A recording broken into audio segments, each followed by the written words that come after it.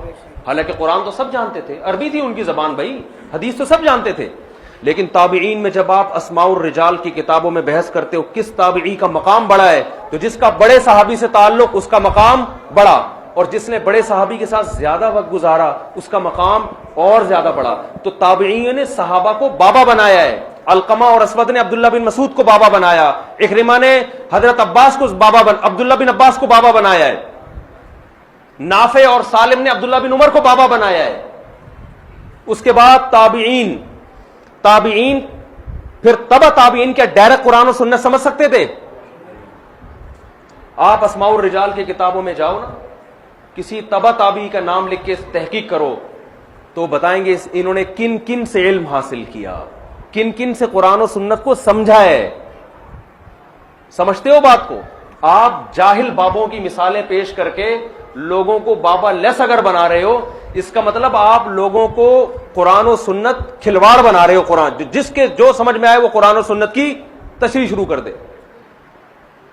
آگے پھر تبع تابعین ہے, پھر ان کا سلسلہ.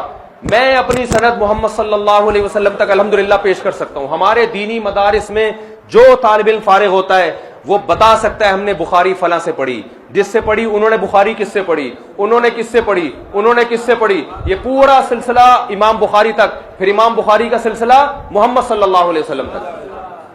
یہ سارے بابے ہیں. جو ان بابوں سے ہٹ کے ہمیں دین پیش کرے گا تو میرے بھائی وہ اس کا اپنا اسلام ہوگا, اس کو اٹھا کے آپ دیوار پہ مار دو, پھینک دو آپ. امام ابو حنیفہ کو ہم کیوں فالو کرتے ہیں؟ انہوں نے خود سے قرآن و حدیث نہیں سمجھا, انہوں نے حماد الکوفی سے سمجھا. حماد الکوفی نے اپنا نائب بنایا امام حنیفہ کو کہ میرے بعد ان سے علم حاصل کرو. حماد الکوفی نے کس سے سمجھا؟ ابراہیم نخعی سے. انہوں نے علقمہ اور اسود سے, انہوں نے عبداللہ بن مسعود سے, انہوں نے محمد صلی اللہ علیہ وسلم سے. ہم قرآن جس سے پڑھتے ہیں قاری سے, اس کی سند ہماری نبی تک جا کے ملتی ہے. ہم حدیث جس سے پڑھتے ہیں, ہم فقہ جو پڑھتے ہیں فقہ, اس میں ہماری سند عبداللہ بن مسعود سے ملتی ہے. فقہ نام ہے قرآن و سنت سے مسائل نکالنے کا. میں نے جس استاد سے فقہ پڑھا ہے میں ان کی سند پیش کر سکتا ہوں. انہوں نے کس سے پڑھا, یہ سلسلہ جا کے ابو حنیفہ تک جائے گا, وہاں سے جائے گا عبداللہ بن مسعود تک, اور پھر کہاں تک؟ محمد صلی اللہ علیہ وسلم. جتنے گمراہ لوگ ہیں نا آپ کو قرآن و سنت پیش کر رہے ہیں, ان سے آپ سلسلہ پوچھو کہ تم اپنا سلسلہ محمد صلی اللہ علیہ وسلم تک پہنچاؤ. الٹے لٹک جائیں گے, دو چار سے وہ ڈائریکٹ امام بخاری تک پہنچ جائیں گے. کہہ رہے میرے بابے کون ہے؟ امام بخاری. یہ ایسا ہی ہے جیسے آپ کو کسی کے باپ کا نہ پتہ چل رہا ہو, آپ کہیں یار آپ کے والد صاحب کا کبھی سنا ہی نہیں کوئی تذکرہ, چلو قبر ہی دکھا دو. وہ کہے میرے والد محترم حضرت نوح علیہ السلام, کیونکہ وہ تو سب کے باپ ہیں. ابے تو ٹھیک, نوح سے ڈائریکٹ کیسے پیدا ہو گیا بھائی تو؟ نوح علیہ السلام سے پہلے حام پیدا ہوا, یافس اور حام سام یافس تھے نا نوح علیہ السلام کے 3 بیٹے, پھر ان کے بیٹے. چلو اتنا اونچا کا نسب یاد نہیں ہوتا, 2-4 پشتوں تک تو یاد ہوتا ہے نا. ابے کچھ نہیں تو اپنے ابا کا نام ہی بتا دے. دادا ہم خود ہی تلاش کر لیں گے نادرا والوں سے رابطہ کر کے. کوئی بابا نہیں ہے, میں نے خود سے علم حاصل کیا ہے بھائی. اس کا مطلب وہ تو شکر ہے جہلم میں سامنے نہیں آیا, حقیقت بتا رہا ہوں. اور ابھی دیکھو کیسے 2-2 گھنٹے کے فالتو قسم کے کلپ. آپ ٹو دا پوائنٹ بات کیوں نہیں کرتے میرے بھائی؟ آپ بتا دیتے میں 48 گھنٹے میں کیوں نہیں آئے, بات 5 منٹ میں بھی بتائی جا سکتی ہے نا. اتنا طول دیا جا رہا ہے کہ جہاز سے نہیں آئے تھے تو جہاز سے آئے تھے تو پیدل نہیں آئے. یعنی انجینئر